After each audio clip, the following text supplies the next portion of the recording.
2, 1, action. Hey guys, welcome back to On the DL, episode 31. Woo! Nailed it. She did it. Good job. Sub me in next week, guys. Sub me in. Alright, goodbye. Love you, Tiles. Dak and Leanne coming at you. Thank you, Tiles, for introducing. Today we are going to cover another 3 common mistakes, and we're going to go through cardio mistakes. Common 3, first one is definitely thinking that cardio is some kind of fat loss miracle. We've all been there. I have definitely been there. You just overeat 800 calories and you come into the gym and you just burn 800 calories and then you're totally fine. That's the way it works. Off. It fixes. I think isn't there like a quote that's like you can't outtrain a bad diet? Absolutely. Yeah. I think it depends on your goal and I guess what you view training is as well. Absolutely. I think for our point though, basically what we're saying is energy in versus energy out matters whether it's strength training, cardiovascular training, it doesn't matter what.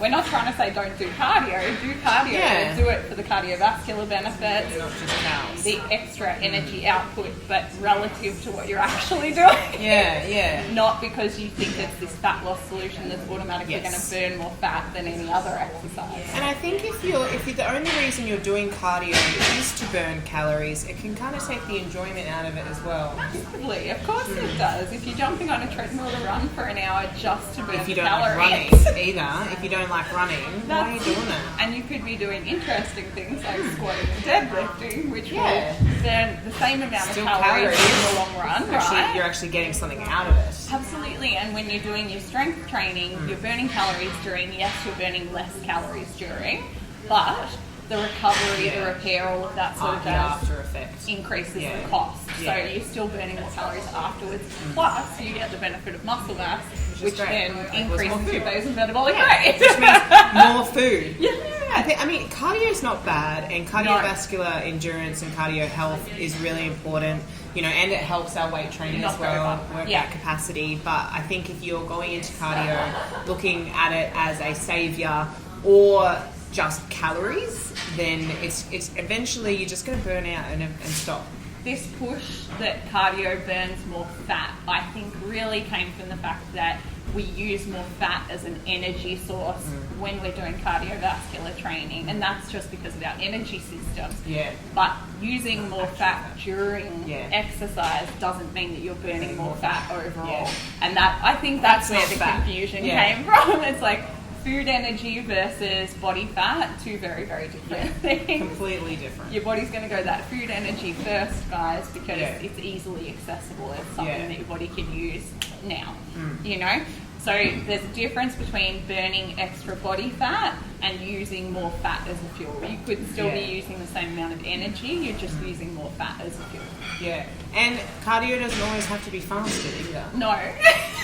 That's another topic. Where did that even come from? Or do you like reckon? fasted, but you're drinking BCAAs throughout. I honestly, I don't know. I think it's maybe it's like some kind of trophy. Yeah. Maybe people just like to.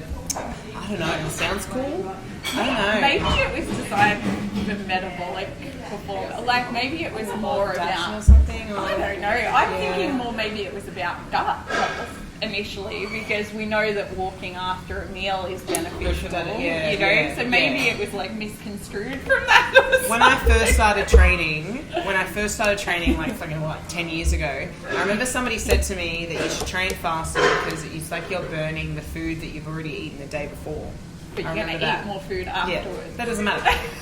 It's like going in the sauna and getting really dehydrated and never drinking water again. But yes, we're divulging. But yeah, pretty much like look at cardio as more than just calories. Look at it from performance level and also other positives that can obviously impact your life. Other than I need to burn a set amount of calories on a watch that nobody cares about. Health and performance. 100%. And another thing in terms of cardio and obviously the efficiency of the calories and stuff like that, definitely what are you doing before you step on the treadmill? What are you doing before you get on the bike? What are you doing when you go for, a 20-minute run? Like, are you warming up? Are you cooling down? Like, what's your setup like? Yeah, we have a weird association with cardio that we don't have with strength, where we think that because our body is built to do it, like because we don't have to set up a bar or jump into There's a no rack, equipment or... that we can just do it. Like, we should just be able to get off the couch and go for a run. But reality is, we weren't designed to do that, guys. Like, yes, we're designed to run, but that's to run away from the lion that's coming after us. And also, most people don't know how to run. That's right. Which can play a huge part in how you actually recover as well. You're not thinking about the movement patterns when you go for a run or when you jump on the bike. You might not even set the bike up right, you know, all of these sorts of things. So I think one thing that we do really well in strength training that we don't do very well in cardiovascular training is that we know to activate, we know what we need to strengthen, we know what we need to do afterwards to help our recovery. We just don't really do that with cardiovascular exercise. No, you just made me think of something. When I with spin, I remember I went to this spin class, this was years ago, and I remember I did the spin class and my groin and my ass was so sore, like it hurt to walk. I never did it again. And then I remember I Googled, like, you know, the pants that have the padding in them? Yeah. I Googled those, and I was like, you know what, I actually don't want to commit to this. No. But yeah, obviously I didn't... It's a hell of a fashion statement, though. It is padded pants, but I definitely, you know, obviously my setup wasn't great, and that was in a class environment, so it's like, I mean, you know, everybody knows how to ride a bike, but, you know, how are you meant to, you know, obviously set it up as well? It wasn't until I worked with athletes who had gone through knee recos that I actually learned how to set up a bike appropriately. Makes a difference. For different clients. Yeah. Before that, I had no clue. I just figured chuck them on and maybe adjust the seat so that it's relatively close to where they should be, but that's it. Yeah. So once you learn it, you can't unlearn it, but there's not a huge motivation to learn it with cardiovascular exercise. If you feel like it's just natural, you should just be able to do it. You should be sore. You should be uncomfortable. You know, cardio is hard. Yeah. So maybe the seat should be uncomfortable. Maybe you should, you know, maybe your knees should be sore after a bike ride if you haven't done it. Or same as running. You know, like I think it's easy to ignore being sore with cardio stuff because you don't see. I mean, it doesn't last very long. Yeah. You know, if you hurt yourself under a barbell, you know, it could hurt for a few days, if not a few weeks. You could do damage, whereas I guess with running, unless you actually tear something, you're just sore for a few days, and then you forget about it and you're like, oh, I'm going to run again. Or it's those progressive injuries, like shin splints, plantar fasciitis, all these things that are fine for a while. Yeah, until they're not. But then you just blame something else. You blame, maybe you're just tight, where it's like, maybe I don't know how to bloody run. That's it. Maybe I run like a fool.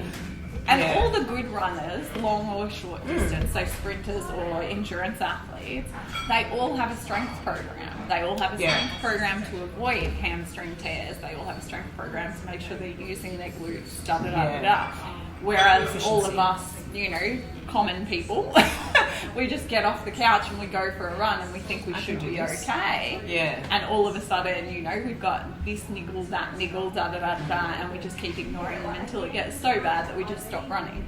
Yeah. So and then we don't really fix the issue, we just avoid it. Exactly right. Yeah. So it's kind of that, it's that idea of learn what you need to do to make this a long-term solution. Yeah. If cardio is what you want to do as a solution. Definitely. Like treat it right, treat it serious, you know, like if you can come in and warm up for 20 minutes before you actually touch a barbell and you do your strength training stuff or your hypertrophy stuff, then, you know, do the same for your cool down or your, you know, before you run, before you get on the bike, before you do any kind of high intensity. I mean, it's called high intensity training for a reason. It's high intensity. So definitely, like, you know, your body's not primed for that yet, so you've got to get it ready. You've got to warm it up, you've got to make sure you're moving well and you're feeling good.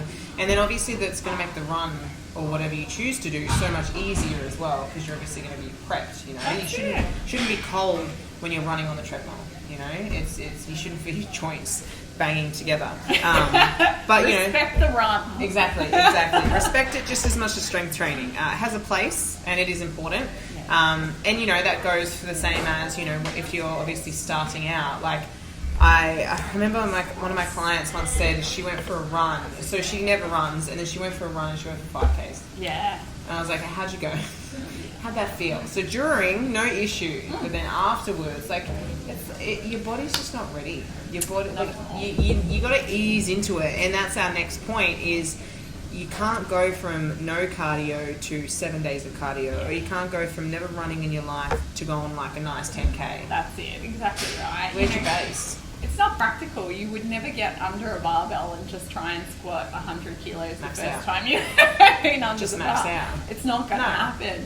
But again, it's that mindless thing that comes with cardio. We see it as a given, so we just don't think about it. We're just like, well, if I can do it, I can do it. Not really thinking about the knock-on effects, what it's going to do to you the next day, you know? So I love the idea of these couch to 5K and that sort of jazz, because one, it gives you the support that you need. There's like a bunch of other people out there, and you realise that most people can't just run 5K well without doing anything else. And it gives you that sense of camaraderie as well, which is always good when you're trying to achieve a goal. But it also shows you that you have to graduate yourself into these things. You know, you don't go from 0 to 100 and expect to do well with it. You just can't. I guess like it's like anything. When you're building a skill, you know, you need skill acquisition, and you can't get that from one run. You can't get that from one session. Like when you're trying to learn a new skill, whether it's, you know, learning how to paint or learning how to squat, you have to slowly build, and you have to fuck up a bit, but you have to slowly build, and you get better and better over time. You can't just go for a run. I mean, if you're trying to run a 5 to 10K, you don't know how to run. Like, you know, you need to respect it enough to actually get better at it over time towards getting better at it. You know? But it's also, be patient with yourself. Like, don't go from never running or never training and then just expecting to be able to survive 6 days of training. Exactly. Whether it's cardio or strength. Both are very high impact. We just make more assumptions about our body's capability with make ourselves cardio feel bad. than we do with strength. That's it. You know, we've accepted that we need to walk into the gym, warm up and progress with our squats, our deadlifts, our bench press, We just don't accept that with cardio for some reason. It's a really strange little disconnect. And cardio is harder. I mean, well, I find it harder to progress with cardio. It's more mental than physical, I find. Particularly once you've done it for a little while, which I guess is similar to strength training. You know, the longer better you're you in get it, at it, the harder it is to then get better at it again. The smaller the progress. But definitely cardio as well. If you don't change the stimulus, which most of us don't, so if all you're doing random runs every now and then, that's it, or going from 5 to 6 to 7 to 8K, and that's all you're doing, you're going to hit a point where you're just not getting faster at doing that. And then you might need to throw in some sprints, or you might need to throw in some hill work or to be able to progress the endurance. Because you need that power as well. But people don't necessarily think about that with running, whereas we would think about that if our squat wasn't working. You know, if we're not getting anywhere with our squat, we've been squatting 70 kilos for 6 months and it's not progressing. We have a look at our technique and we say, all right, what's not working and how do we get that stronger? Or do we need more volume? Exactly. We don't do that with cardio most of the time. We just stop. That's it. We stop and then we restart a few months later and continue to do too much. Definitely, obviously doing too much too soon is a really good way to burn out and just stop. Or cause injury. Definitely. Like, but it's just about treating it like a program. You know, it's cardio is still exercise, and you need to program it and have progression as the same as a normal strength block.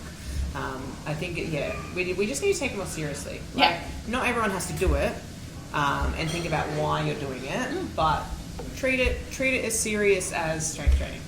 If you're going for a walk, just enjoy your walk. But if you're trying to do something that your body wasn't designed to do on the daily, be a bit more mindful about it. 100%. So, you know, be mindful of why you're doing your cardio. If you're doing it for just calorie burn, it's not going to last very long. There's going to be no enjoyment. It's just going to be a really bad time for everyone involved. So definitely think about why you want to do it. Use other areas to drive you other than just the calories on your watch.